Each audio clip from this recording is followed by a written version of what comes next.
Hi everyone, welcome to this video where we are going to talk about India number 1 Arjun Erigaisi.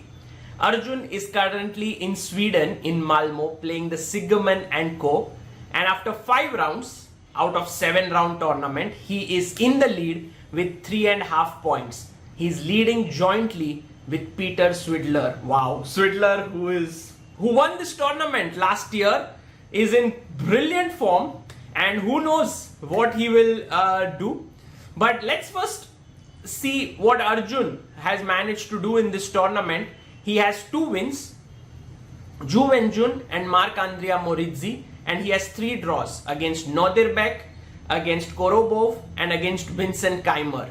And he has 2 more rounds to go. And the 6th round is very crucial because he takes on Peter Svidler himself. That is today. This will happen tonight, and this will be very interesting to see if Arjun manages to beat Svidler and then take the tournament, or does it happen in any other way. One more round will be left and Arjun will take on Nils Grandelius in the last round.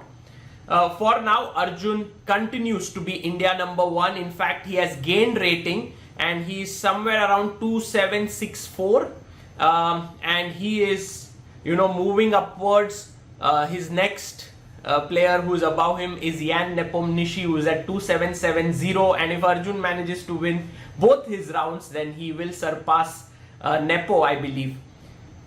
What was very interesting for me is the 5th round clash between Arjun and Vincent, because it started off as a Rui Lopez, and then Arjun played this move H3, which is anti-martial.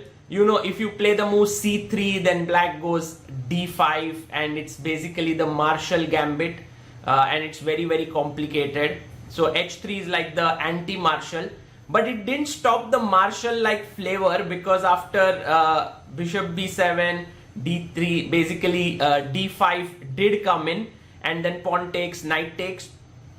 You can take the E5 pawn, but then the black knight jumps to d4, and this is well known. It has a lot of theory. Black has good compensation here. So Arjun played knight b d2.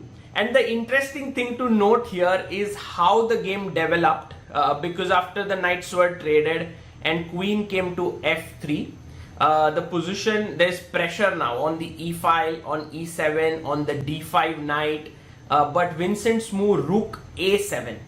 This is a very interesting move, and actually rook b8 could also have been played to defend that bishop, but rook a7 I think is a very subtle point. It has been played before, I believe, if I'm not mistaken, Anish Giri or in one of the games, maybe I have to check, but it was played rook a7. So I was trying to think, what is the idea behind putting the rook here and not on b8, and I think in some lines where a4 is played, ba4, rook a4, you can put your pawn on a5 and then the rook on a7 protects it. That's what I kind of gathered from it. But what was very interesting to me is the speed at which both the players were making their moves, and in fact at this critical moment Vincent had to find an important move, because Arjun's idea is knight e4 now, and the bishop goes back, then bishop g5, and he would get a lot of play there. So Vincent finds this amazing move knight e3. Well, he's prepared for it, and he's just putting the knight there. If you play fe3, then bishop h4, and then you're losing material there. So that's the reason why Arjun played knight e4.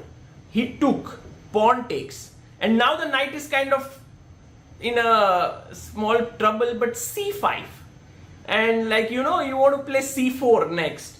So this was all very high quality preparation, and only when Arjun played this move a4 is when Vincent started to think. His time was at 136 at this point. Insane preparation.